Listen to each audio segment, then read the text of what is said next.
tal? ¿Cómo te va, Carla? Muy buenos días. Hartos temas que hablar de esta pandemia que ya hace más de 40 días está en nuestro país. Vamos a conversar de aquello junto a Cristóbal Cuadrado, académico de la Escuela de Salud Pública de la Universidad de Chile, además parte del Colegio Médico. Cristóbal, bueno, primero este nuevo elemento que se suma, que es el carnet de alta, ¿no? El carnet COVID, que se le va a entregar a los pacientes una vez cumplidos estos 15 días, 14 días tras los síntomas. ¿Cómo se va a hacer el seguimiento? ¿Qué tan claro queda de que esta información finalmente pueda dar un sustento de decir, bueno, esta persona está no contagiante y además inmune a este virus? Sí, bueno, esto ha generado mucha controversia, como ha trascendido ya la Sociedad Chilena de Inmunología, la Sociedad Chilena de Infectología.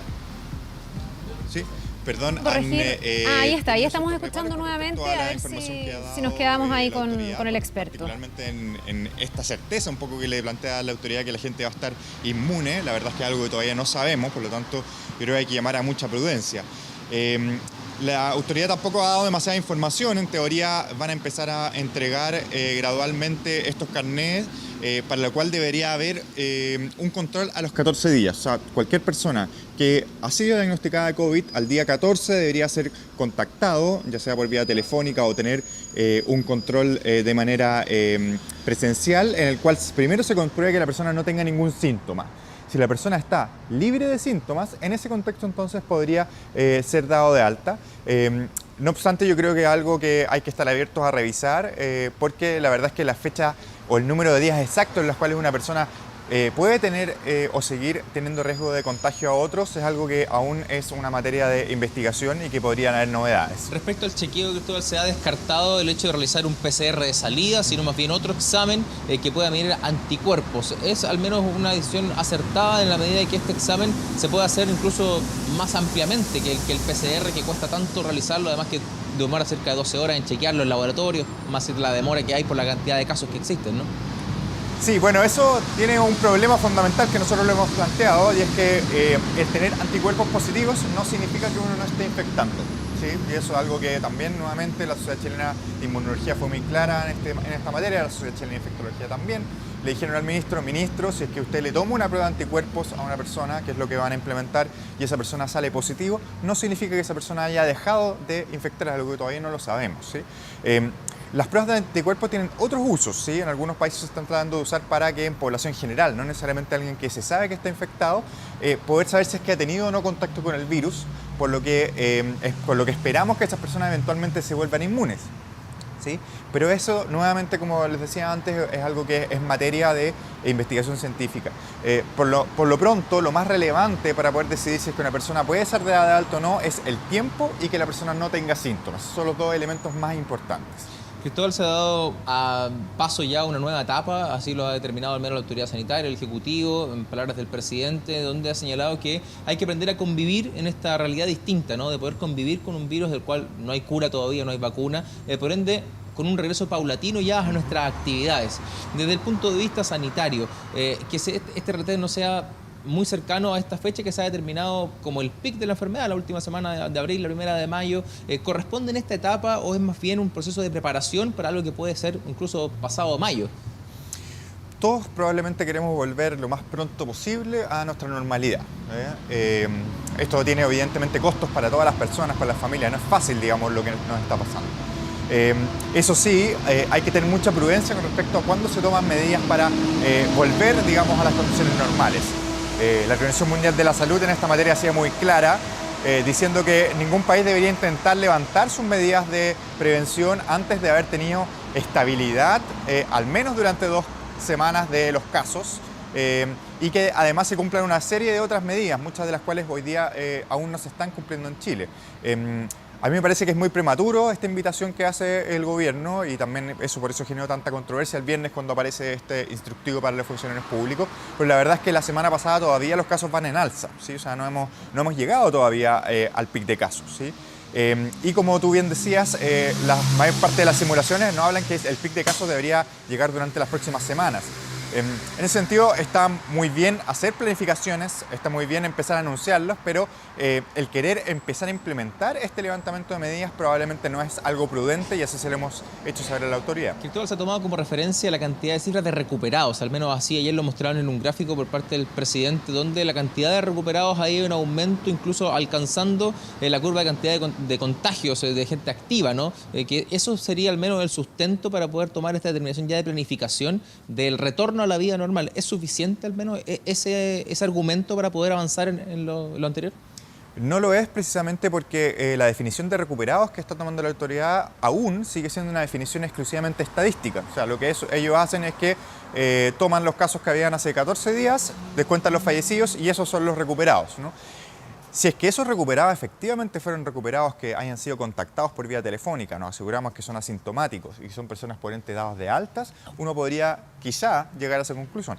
Ahora, esta es una definición que ha adoptado la autoridad, no es una definición de la Organización Mundial de la Salud, no hay un lineamiento técnico al respecto de esto, tampoco el comité asesor ha sido consultado sobre esta materia en particular, por lo tanto yo creo que hay que tener mucha prudencia y me llamó muchísimo la atención que la autoridad esgrimiera esto como una suerte de argumento a favor de volver a la normalidad.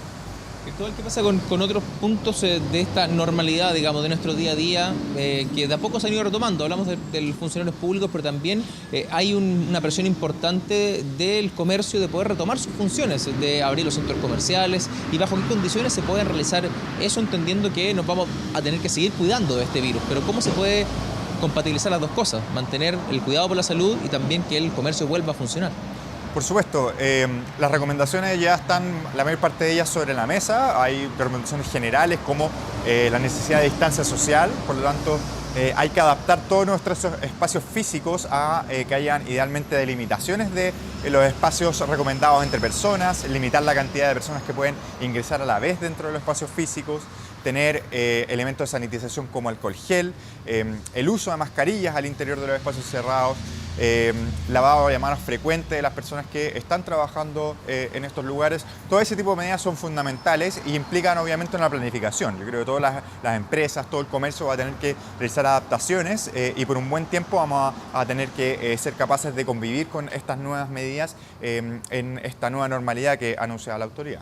La reapertura del comercio debe estar ligada a una autorización de la autoridad sanitaria, porque bien, hoy el cierre del comercio es una actitud voluntaria de las empresas, se ha hecho un protocolo para la reapertura del mismo, pero también de carácter voluntario. De hecho, un centro comercial en la región de Valparaíso abrió el fin de semana. ¿Debiese ver esta reapertura de la mano con una fiscalización potente por parte de las seremías de cada una de las regiones? Lo ideal sería que esto fuera algo efectivamente planificado. Hay un problema muy importante cuando se abre, por ejemplo, un solo centro comercial y el resto se mantiene cerrado. Y es lo que pasa, que se suele generar aglomeración en ese lugar porque todo el mundo va a ese sitio, ¿no? Entonces, el comité asesor, algunos de sus miembros han sido muy claros en esto de que la idea es que la vuelta a la normalidad sea suficientemente planificado. El problema que tenemos, como tú bien decías, es que hoy día gran parte del cierre del comercio es voluntario, ¿no? Es distinto el escenario cuando tú tienes un cierre en el cual tú has decretado el cierre y por ende es más fácil el poder decretar que el comercio de qué manera va a volver a trabajar. Yo imagino que la autoridad debería hacer un trabajo muy ligado a los gremios vinculados a la actividad comercial para con ellos llegar a una planificación que permita efectivamente una gradualidad que haga sentido y que evite procesos de aglomeraciones, como también avanzar demasiado rápido en una normalidad que lo más probable es que llevaría a un incremento de los casos nuevamente. En este proceso de esta nueva etapa, ¿esperan esta gradualidad? ¿Esperan que de alguna manera se aclaren los plazos establecidos tanto para la vuelta de los trabajadores, sector público, para el comercio, a través de la mesa social, a través de la mesa técnica al menos que tiene el Ministerio de Salud? Así es, algunos de los mensajes fundamentales que le hicimos llegar a la autoridad, primero es que este tipo de medidas primero deben ser consultadas con el comité asesor técnico del gobierno y con la mesa social. O sea, no se entiende que aparezca esto como un ordinario con la importancia que tiene sin haberlo discutido previamente. Segundo, creemos que hay que mejorar una vez más la forma en que se comunican estas medidas. Ya han sido muchos los episodios en los cuales la autoridad ha comunicado algo que ha generado muchísimo miedo, mucha incertidumbre y la verdad es que eso es algo que se puede trabajar y debe ser trabajado. Y en ese sentido creemos que es fundamental de que la autoridad dé un plan de trabajo muy detallado, que se ha discutido inicialmente en la mesa social y el comité de expertos, y que eso, una vez haber sido discutido en todas estas instancias, pueda ser comunicado de manera transparente para que no tengamos nuevamente lo que pasó durante el viernes pasado, en que nos enteramos sobre cambios radicales de nuestra situación sin que haya sido adecuadamente discutido y comunicado. Cristóbal, muchas gracias por compartir estos minutos con nosotros. Temas sin duda que van a estar sobre la mesa esta semana, Carla, donde se van a debatir en medio de esta toda instancia, ¿no? La mesa social y también el comité técnico, estas determinaciones que ha tomado el Ejecutivo y que van a tener que ser debatidas en ese punto, aunque ya han aclarado por parte del gobierno que no todas las determinaciones son consultadas en estas dos instancias, sino más bien son determinaciones que se toman por parte de la autoridad sanitaria. Sí, algo que ha generado bastante polémica y ruido. Vamos a ir viendo cómo se va implementando cada una de estas medidas, qué va pasando también con este carnet COVID y a ver cómo se va contabilizando eso en la estadística. Muchas gracias al entrevistado, también a ti, Dani, que tengan un muy buen día. Nos vemos.